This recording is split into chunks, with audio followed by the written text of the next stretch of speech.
Alhamdulillah Ustadz, ini luar biasa tadi ceritanya, sangat mengharu biru.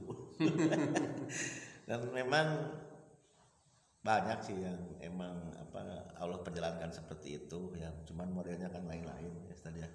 Termasuk saya juga korban pirok dari keluarga, dari bapak ibu pecah itu cerai, sehingga susah menemukan jati diri, itu susah mencari sendiri. Kesana ada bapak tiri ya, kesini ada ibu tiri gitu kan. Jadi kadang-kadang inginnya di tengah-tengah aja. Dan betul saya takutkan di tengah-tengah. Bapak saya di Malang, ibu di Tasik, saya di Solo. Solo saya ukur tengah-tengah. Kamu di Solo 15 tahun. Allahu Akbar. Jadi sahabat ya, ilah ya, subscriber ya, yang ternyata perjalanan Pak Ustadz Wahyudi ini sampai mempunyai lembaga ini ternyata berangkat memang dari keprihatinan beliau yang mengalami bagaimana susahnya ingin pesantren, ingin sekolah, sehingga pernah dikeluarkan, pernah jualan kresek si Unil itu karena ingin sekolah. Allahu Akbar. Dan tentunya posisi dulu dari sekarang berbeda saja.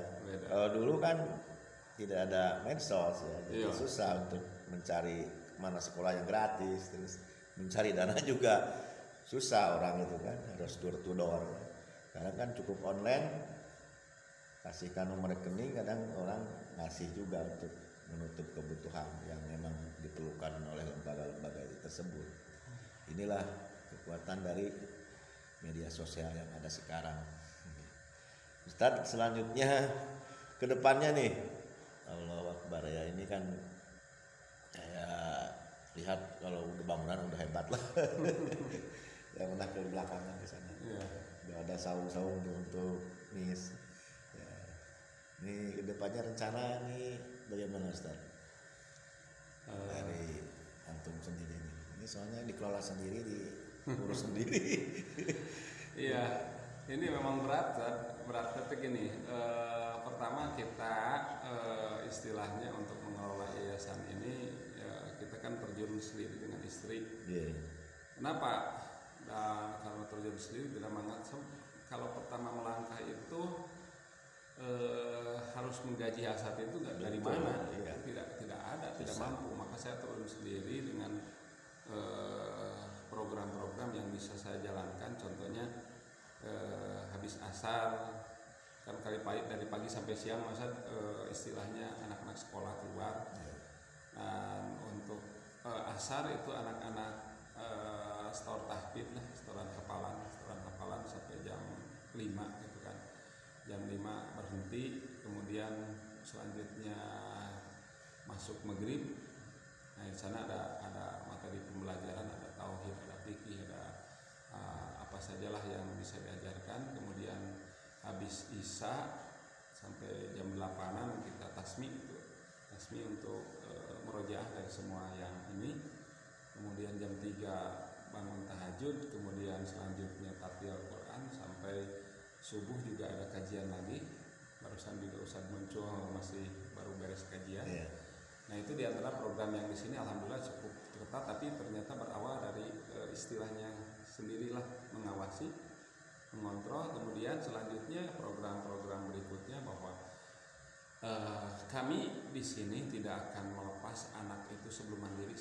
Dalam artian kalau anak dari SD sampai SMP atau SMA itu saya ingin bahwa memang di setiap anak itu tidak semuanya punya disiplin ilmu untuk menjadi mubalik, tapi ada juga ternyata pada bisnis. Dan kami di sini anak-anak yang dititipkan kalau keluar itu harus punya istilahnya pegangan hidupnya yang jelas lah dari disiplin ilmu akidahnya. Kalau keluar mudah-mudahan tidak berbaur lagi dengan hal-hal yang negatif. Kemudian kami disiplin juga dalam masalah-masalah, mungkin dia sedikitlah dia keilmuan, bisa bikin tempesan, bisa bikin apa bakso atau bikin apa yang akhirnya ketika keluar dia disiplin ilmunya, agamanya alhamdulillah. Kemudian dia di dalam ilmu ekonominya sudah mapan. Jadi kami tidak melepaskan seperti mungkin yayasan yang lain yang cukup menerima sampai sanawiyah atau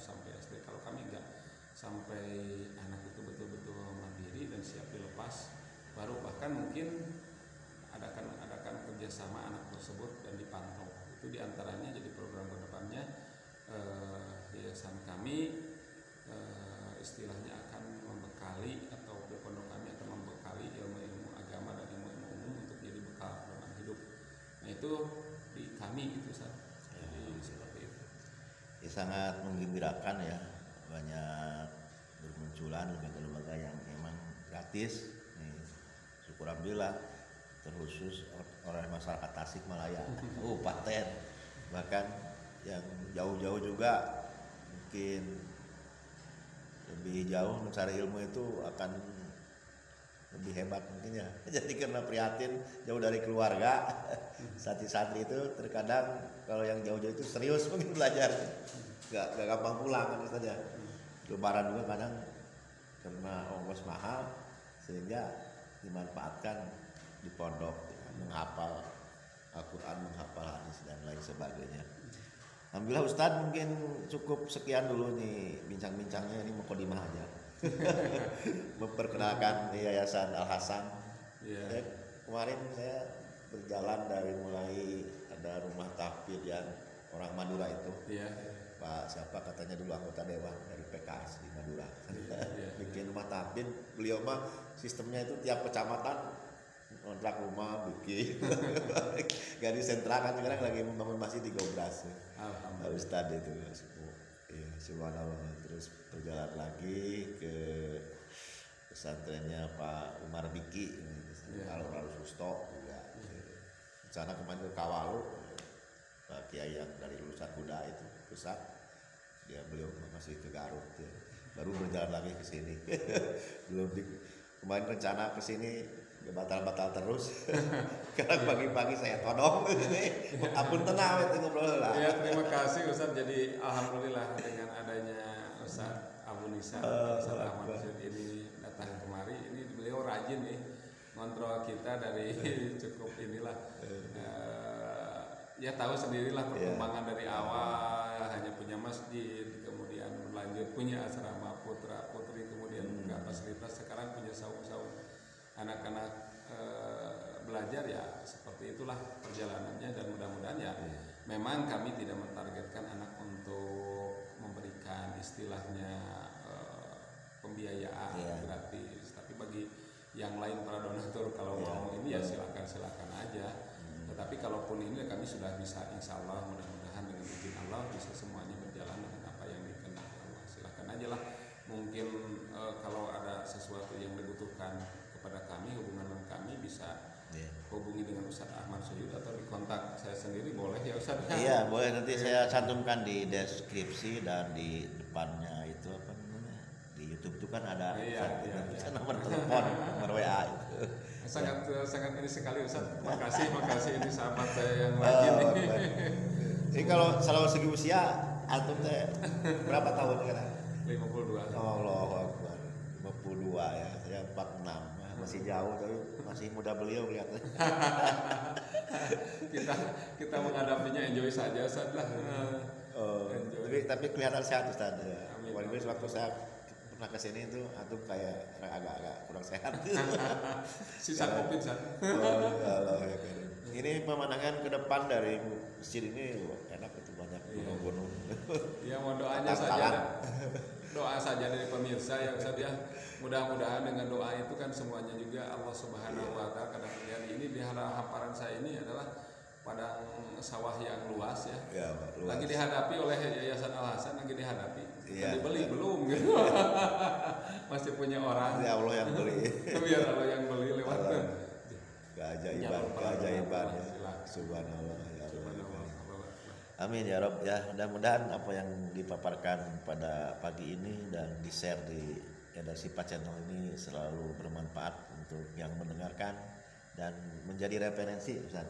Terpenting bahwasanya di Tasik itu ada Yayasan Al Hasan, di Sukarindik Bungursari, Sukasari ya, dan bagi yang mungkin kurang mampu, anak yatim ya bisa dititipkan di sini sambil sekolah ada, sambil pesantren juga ya, insya Allah ya. Mudah-mudahan segitu dulu sahabat, salam silaturahmi dari kota Tasikmalaya.